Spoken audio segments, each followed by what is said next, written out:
इस कार्यकर्ता सम्मान समारोह सह किसान सम्मेलन की अध्यक्षता कर रहे हैं कार्यकर्ता यशस्वी जिलाध्यक्ष सुबोध कुमार सिंह जी, हम सबों के नेता, अभिभावक, बिहार में अपने संघर्ष से भारतीय जनता पार्टी को इस मुकाम पर पहुंचाने वाले आदरणीय हम लोग नेता सुशील कुमार मोदी जी, हमारे बथनाहा के विधायक छोटे भाई अनिल राम जी, परिहार की विधायिका श्रीमती गायत्री देवी जी, रीगा के कार्यकर्ता विधायक बड़े भाई मोतीलाल जी, जिला प्रभारी भाई विवेक जी, पूर्व विधान पार्षद बड़े भाई बैजनाथ प्रसाद जी,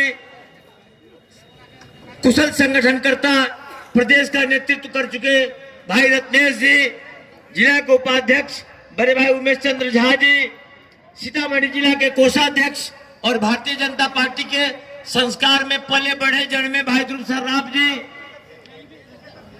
जिला के पदाधिकारीगण और विधानसभा के प्रभारी भाई शिवशंकर जी। मित्रों, शांति रखिए, आवाज या तो हमको बोलने दीजिए या आप बोलिए। मित्रों, भारतीय जनता पार्टी में कार्यकर्ताओं की अहम भूमिका होती है।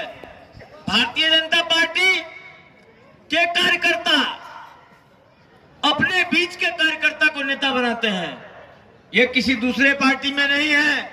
दूसरे पार्टी में पिता होता है, फिर उसका पुत्र होता है, फिर उसका खानदान होता है। भारतीय जनता पार्टी कार्यकर्ता पर आधारित पार्टी है और आप तमाम कार्यकर्ताओं के भरोसे पार्टी किसी कार्यकर्ता को अपने चुनाव चिन्ह आवंटित करती है और आप तमाम कार्यकर्ता सालों भर अपना जी जान से संगठन का काम करके सींचते हैं और भारतीय जनता पार्टी के कार्यकर्ता को विधानसभा में भेजते हैं। इसके लिए आप सभी वंदनीय हैं, आप सभी अभिनंदन के पात्र हैं। जितना भी आपका अभिनंदन किया जाए कम है। आपके ऋण से यहाँ के विधायक कभी ऋण नहीं हो सकते हैं। आप तमाम कार्यकर्ताओं का पूरे सीतामढ़ी जिला की ओर से मैं हार्दिक अभिनंदन करता हूं, वंदन करता हूं और मैं कहता हूं कि भारतीय जनता पार्टी के कार्यकर्ता के त्याग, तपस्या, बलिदान को भारतीय जनता पार्टी के नेता भूलेंगे नहीं, उसको याद रखेंगे। तमाम जो जेन्युइन प्रॉब्लम है उसके लिए हम लोग जी जान लगा देंगे आप लोग के लिए। इन जेन्युइन काम में बोलेंगे नहीं, जेन्युइन काम को छोड़ेंगे नहीं। मित्रों, आप सबों का सादर अभिनंदन करके और अब किसान सम्मेलन पर दो शब्द कहना चाहूंगा।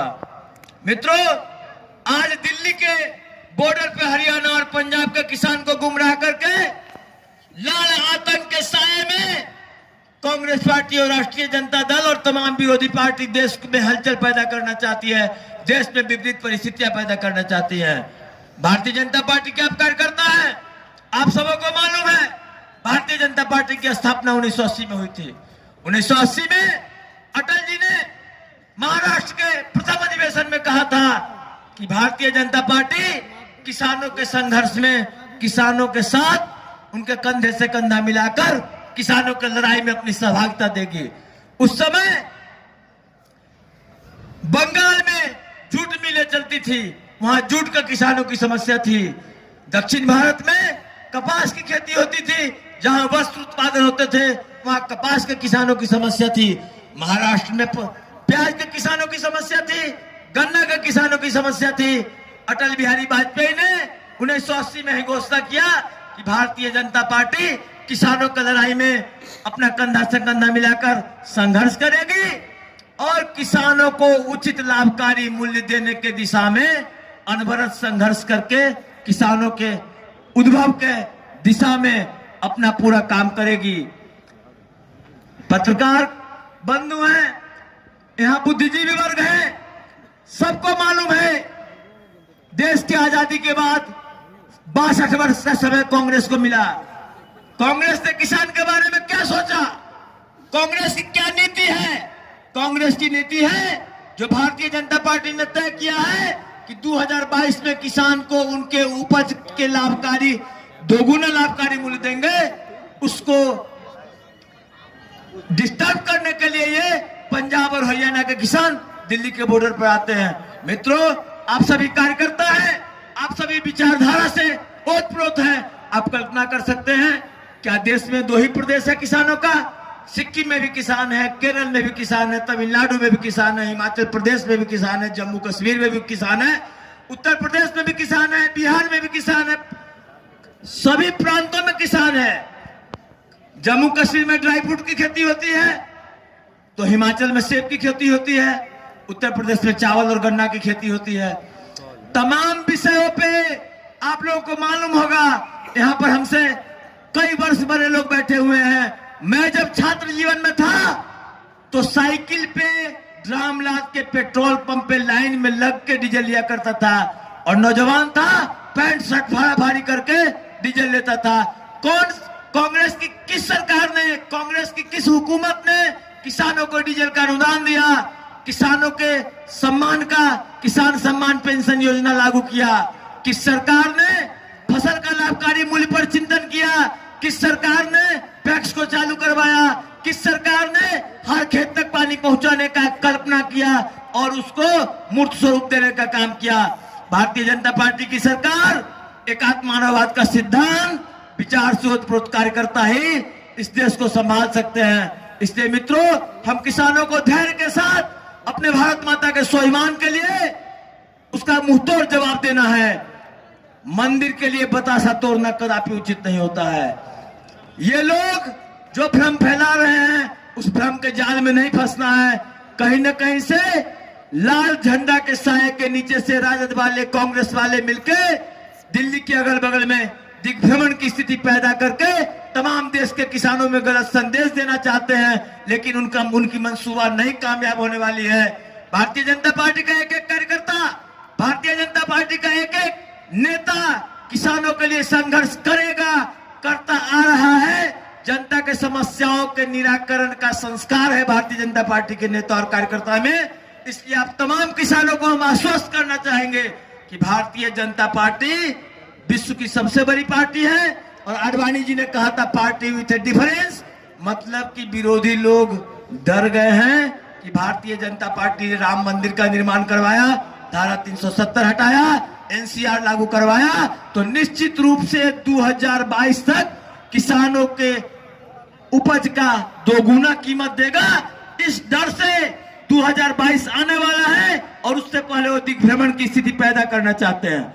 मित्रों, भारतीय जनता पार्टी की सरकार में हमारे कार्यकाल में हमने चुनाव में घोषणा किया था कि 2 प्रमुख घोषणा है, उससे आप तमाम जिलावासी प्रभावित हैं और तमाम जिलावासी के स्वाभिमान का विषय है।